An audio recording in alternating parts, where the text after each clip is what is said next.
Friends, welcome to your amazing platform बायोडीसी with Diwakar sir. दोस्तों, इससे पहले वाले लेक्चर्स में हम लोगों ने आर्की बैक्टीरिया के बारे में जाना। आज हम लोग बैक्टीरिया या इसी को यू बैक्टीरिया भी कहते हैं। आज यू बैक्टीरिया के बारे में हम लोग थोड़ा सा जिक्र करेंगे। तो स्टार्ट करते हैं।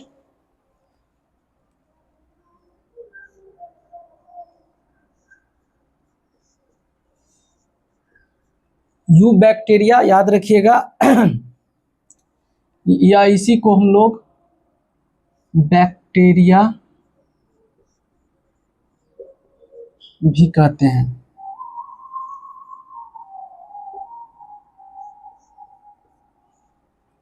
इससे पहले बहुत चीज़ हम लोगों ने सीखा आर्की बैक्टीरिया से रिलेटेड।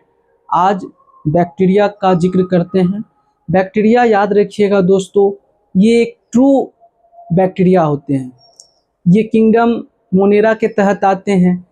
इसमें हम लोग कुछ अलग अलग फेज पढ़ेंगे। सबसे पहले हम लोग देखेंगे हेट्रोट्रॉफिक बैक्टीरिया, देन साइनोबैक्टीरिया, इसके बाद माइकोप्लाज्म, इसके बाद रिक्टेशिया और लास्ट में हम लोग एक्टिनोमाइसिटीज के बारे में हम लोग जानेंगे। तो चलिए दोस्तों, सबसे पहले हम लोग हेट्रोट्रॉफिक बैक्टीरिया के बारे में आज जिक्र कर लेते हैं। इसको पहले हम लोग बांट लेंगे। मोनेरा, मोनेरा को हम लोग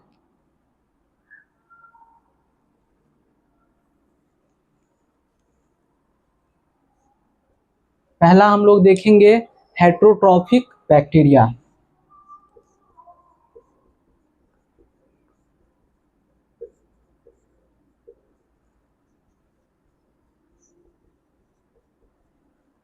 दूसरा देखेंगे साइनोबैक्टीरिया।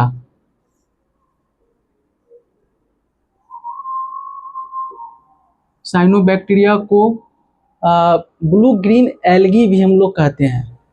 तो BGA इसको हम लोग शॉर्टकट कहते हैं। इसके बाद हम लोग देखेंगे माइकोप्लाज्म।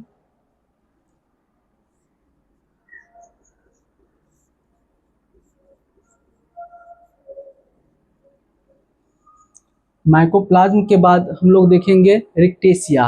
रिक्टेशिया और लास्टली हम लोग एक्टिनोमाइसिटीज का जिक्र कर लेंगे।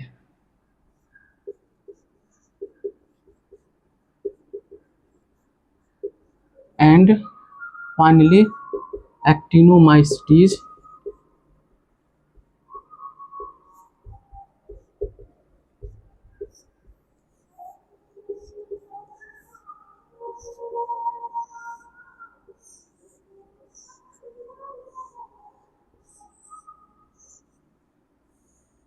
जिक्र करेंगे। तो चलिए आज हम लोग सबसे पहले हेट्रोट्रॉफिक बैक्टीरिया के बारे में जानते हैं। हेट्रोट्रॉफिक नाम से ही स्पष्ट है, वैसा बैक्टीरिया जो दूसरे जीवों पर क्या हो, डिपेंड हो। इसमें याद रखिएगा एक नेकेड सर्कुलर डीएनए होते हैं और बहुत सारे इसमें मेम्ब्रेन बाउंड सेल ऑर्गेनेल याद रखिएगा एब्सेंट होंगे। लेकिन याद रखना है कि रिजिड सेल वॉल जो होगा इसमें हेट्रोट्रॉफिक बैक्टीरिया का, वो काफ़ी क्या चीज़ का बना होगा, तो वो पेप्टिडोग्लाइकेन का बना होगा। और इसका जो इसमें जो राइबोसोम होगा वो 70S राइबोसोम पाया जाता है। और इसमें याद रखिएगा एक पिगमेंट पाया जाता है, इसीलिए इसको क्रोमैटोफोर कहते हैं। और ये याद रखिएगा ये मोटाइल मोटाइल हो सकते हैं। मोटाइल मतलब क्योंकि इसमें फ्लैजेला पाया जाता है। और नन मोटाइल ये भी हो सकते हैं। मोटाइल के साथ साथ नन मोटाइल भी हो सकते हैं। तो चलते हैं, हम लोग देख लेते हैं। सबसे पहले इसमें हम लोग जिक्र करेंगे, इसमें क्या होगा, सर्कुलर डीएनए होगा। सर्कुलर डीएनए हेट्रोट्रॉफिक में।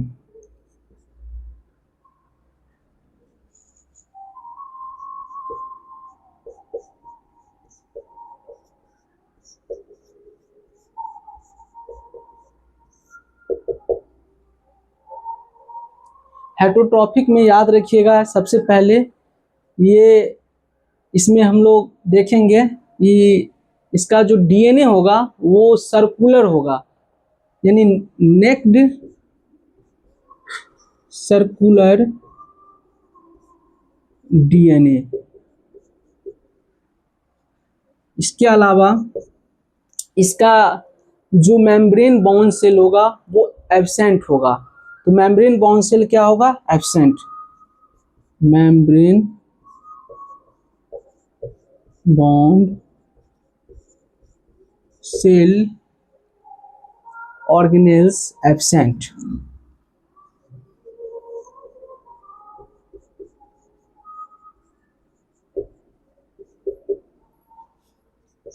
इसके बाद हम लोगों ने जाना है कि इसका जो सेल वॉल होता है वो काफ़ी रिजिड होता है और पेप्टिडोग्लाइकेन का बना होता है। तो इसका cell wall rigid cell wall होगा, और ये क्या चीज़ का बना होगा? तो पेप्टिडोग्लाइकेन का। Peptidoglycan, peptidoglycan. और इसका राइबोसोम याद रखेंगे कि 70S राइबोसोम इसमें पाया जाता है। 70S टाइप का राइबोसोम इसमें पाया जाएगा। और इसमें याद रखिएगा एक पिगमेंट होगा, पाया जाएगा, इसीलिए इसको क्रोमेटोफोर में हम लोग जानते हैं। तो क्रोमेटोफोर हो जाएगा, क्रोमेटोफोर,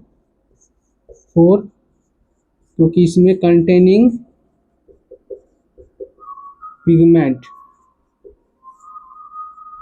पिगमेंट होता है, इसीलिए ये क्रोमेटोफोर होगा। इसके अलावा हम लोग इसमें फ्लैजेला होता है, और कुछ बैक्टीरिया ऐसे भी होते हैं जिसमें फ्लैजेला एब्सेंट होता है। तो जिसमें फ्लैजेला होगा वो मोटाइल होंगे, और जिसमें फ्लैजेला नहीं पाया जाएगा वो नॉन मोटाइल होंगे। तो याद रखिएगा, मे बी मोटाइल, यानी इसमें क्या होगा? फ्लैजेला, फ्लैजेला और non flagella. Non non motile याद रखिएगा, नन मोटाइल, जिसमें एब्सेंट होगा फ्लैजेला। फ्लैजेला क्या होगा? एब्सेंट। फ्लैजेला याद रखिएगा, ये मूवमेंट करवाते हैं, है ना, जो बैक्टीरिया होते हैं।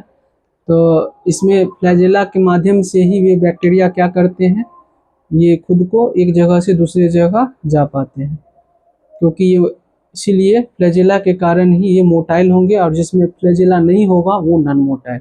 ये दोनों इसमें पाया जाता है, ये याद रखना है।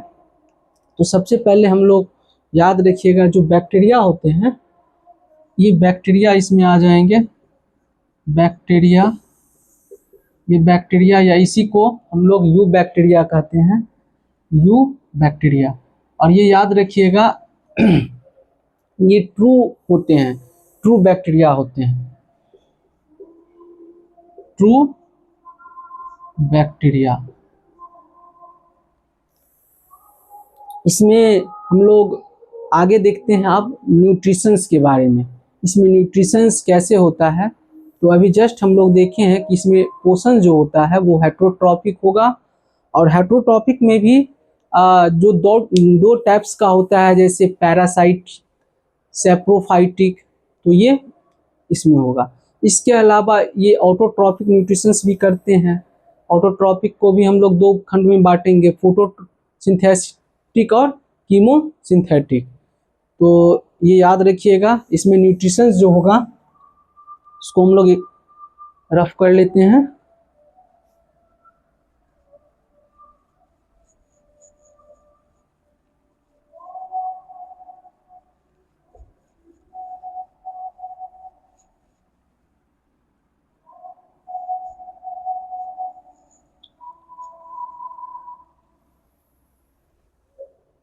इसमें हम लोग देखेंगे यू बैक्टीरिया में,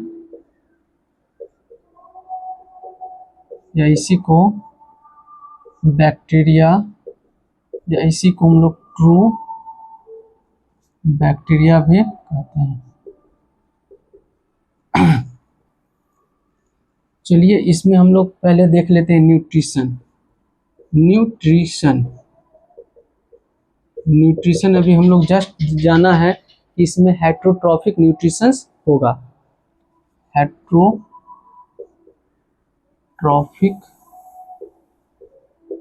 हेट्रोट्रॉफिक में क्या, तो पैरासाइटिक और सेप्रोफाइटिक।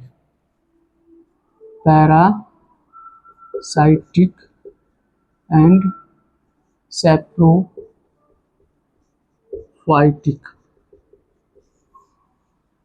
ये ऑटोट्रॉफिक भी करेंगे न्यूट्रिशंस, ऑटोट्रॉफिक भी न्यूट्रिशन करेंगे। ऑटोट्रॉफिक के तहत आ जाएगा फोटोसिंथेटिक होगा और दूसरा कीमोसिंथेटिक। तो फोटोसिंथेटिक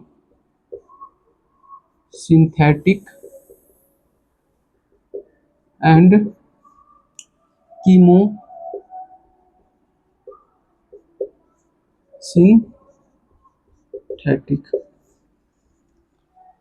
इसमें याद रखिएगा दोनों टाइप्स का न्यूट्रिशंस होगा, ऑटोट्रॉपिक्स और हेट्रोट्रॉपिक्स।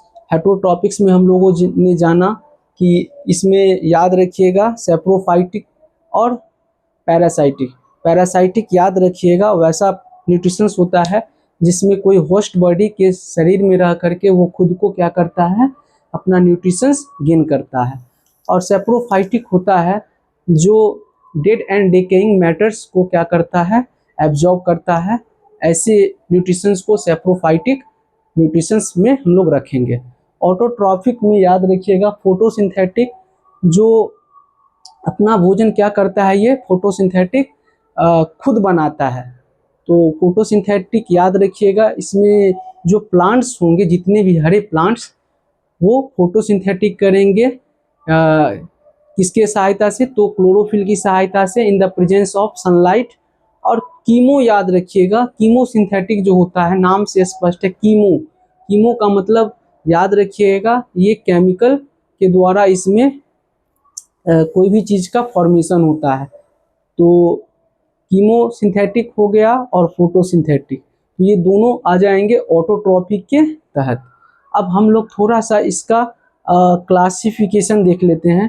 क्लासिफिकेशन में भी हम लोग इससे पहले हम लोग पढ़े थे कि अलग अलग टाइप्स से होता है। जैसे हम लोग पढ़े थे शेप के आधार पर 4 प्रकार का पढ़े थे, कोकस, इसके बाद पढ़े थे, दूसरा पढ़े थे कोकस के बाद बैसिलस, बैसिलस के बाद था आपको स्पाइरुलम, स्पाइरुलम के बाद विब्रियो। ये 4 प्रकार के हम लोग ये शेप के आधार पर देखे थे। तो देख लेते हैं हम लोग इसका अब क्लासिफिकेशन।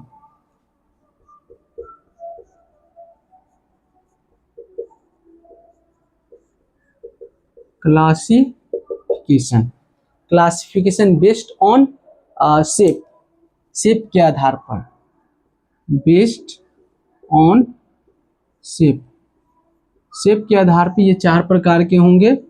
इससे पहले वाले लेक्चर्स में भी हम लोग जाना था 4 प्रकार का।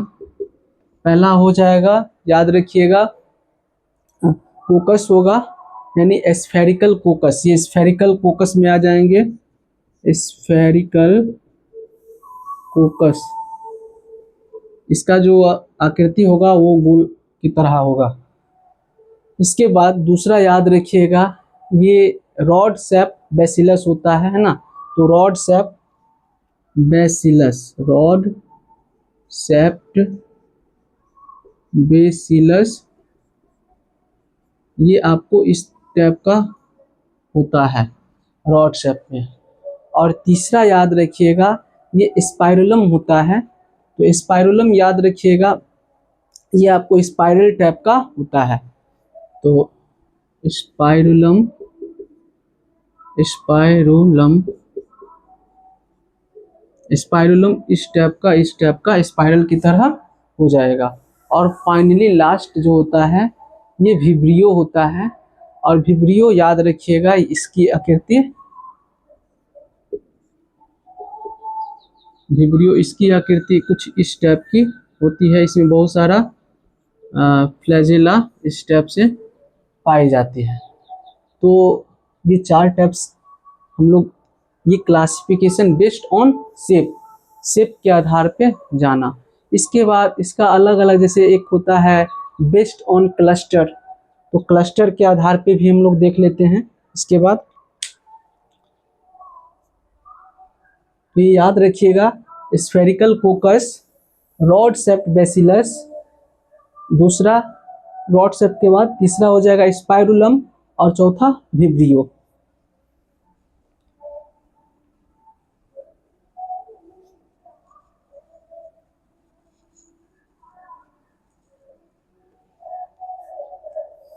अब देखिए हम लोग देखेंगे बेस्ड ऑन क्लस्टर, क्लस्टर के आधार पे, क्लस्टर के आधार पर क्लासिफिकेशन। पहले समझ लेते हैं क्लस्टर के आधार पे। याद रखिएगा ये क्लस्टर के आधार पे बेसिकली ये अलग अलग शेप में होंगे। जैसे याद रखिएगा पहला हो जाएगा आपको कोकस, सर्कुलर कोकस। कैसा? Circular coccus. तो याद रखिएगा जिसमें एक सर्कुलर होगा तो वो कोकस कहलाएगा। क्या होगा? जिसमें याद रखिएगा एक कोकस पाया जाएगा, सिंगल कोकस, तो वो क्या कहलाएगा? उसको हम लोग कहेंगे कोकस। क्या? कोकस। तो कोकस उसको कहेंगे जिसमें एक सर्कुलर पाया जाएगा, तो वो क्या कहलाएगा? कोकस। दूसरा हो जाएगा आपको इसके बाद कोडिप्लोकोकाई, कोडिप्लोकोकाई दूसरा हो जाएगा, जिसमें याद रखिएगा दो कोकस पाया जाएगा, तो इसको हम लोग क्या कहेंगे? Diplococci, diplococci. तो दूसरा में याद रखिएगा डिप्लोकोकाई, जिसमें दो इस टाइप का गोल टाइप का सर्कल होगा, तो उसको डिप्लोकोकाई। तीसरा याद रखना है, तीसरा होता है आपको स्टेफाइलोकोकाई। स्टेफाइलोकोकाई में आपको इस टाइप का कुछ स्ट्रक्चर होता है, स्टेफाइलोकोकाई में कुछ इस टाइप का स्ट्रक्चर आपको देखने को मिलता है। तो ये इस टाइप का स्ट्रक्चर्स को हम लोग स्टेफिलोकोकाई कहेंगे। इसके बाद होता है स्ट्रिप्टोकोकाई। चौथा क्या होगा? तो याद रखिएगा चौथा में स्ट्रिप्टोकोकाई हो जाएगा। और स्ट्रिप्टोकोकाई इसका इस टाइप का कुछ स्ट्रक्चर पाया जाएगा स्ट्रिप्टोकोकाई में। और इसके बाद एक होता है सार्सिना। सार्सिना में आपको इस टाइप का रहेगा, और इसमें कुछ इस टाइप का ये आपका स्ट्रक्चर ये सार्सिना का होता है। और लास्ट में याद रखिएगा टेट्राइड होता है, जो टेट्राइड में याद रखिएगा 4 इसमें पाया जाएगा इस टाइप का। तो आज हम लोगों ने जाना बेस्ड ऑन क्लस्टर के आधार पे। नेक्स्ट क्लास में साथियों हम लोग बेस्ड ऑन फ्लैजेला के आधार पे देखेंगे। इसके बाद बेस्ड ऑन रिप्रोडक्शंस के आधार पे देखेंगे, और बेस्ड ऑन सेल वॉल के आधार पे देखेंगे। इसके अलावा ये तो हम लोग जान गए कि न्यूट्रिशंस के आधार पे, न्यूट्रिशंस में हम लोगों ने जाना कि ऑटोट्रॉफिक 2 तरह से होगा, फोटो ऑटोट्रॉफिक और कीमो ऑटोट्रॉफिक। इसमें याद रखिएगा फोटो ऑटोट्रॉफिक में क्या होगा? जो जिसमें लाइट का क्या होगा? प्रेजेंस होगा, लाइट एनर्जी याद रखिएगा यूज होगा, तो वो फोटो ट्रॉफिक में हो जाएगा। और याद रखिएगा फोटोट्रॉफिक में ऑर्गेनिक या इनऑर्गेनिक सबस्ट्रेट को हम लोग क्या करेंगे? उपयोग करते हैं, जिसका बेस्ट एग्जाम्पल हो जाएगा chlorobium. Chlorobium is the best example of photo autotrophic. दूसरा होता है कीमो ऑटोट्रॉपिक। तो कीमो का मतलब ही होता है केमिकल, जिसमें हम लोग केमिकल का यूज करेंगे तो वो केमिकल ऑटोट्रॉपिक कहलाएगा। और इसमें याद रखिएगा ऑर्गेनिक और इनऑर्गेनिक सबस्ट्रेट का यूज हम लोग करेंगे, लेकिन फोटो ऑटोट्रॉपिक में केवल याद रखना है दोनों का इसमें भी यूज करेंगे, ऑटोट्रॉपिक में भी, फोटो ऑटोट्रॉपिक में भी और कीमो ऑटोट्रॉपिक में भी दोनों का यूज करेंगे। लेकिन इसमें याद रखिएगा इसका जो एग्जाम्पल हो जाएगा कीमो ऑटोट्रॉपिक का थियोबैसिलस।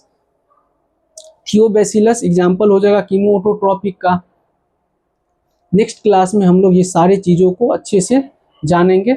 आज के लिए हम यही रहने देते हैं। धन्यवाद। जय हिंद, जय भारत।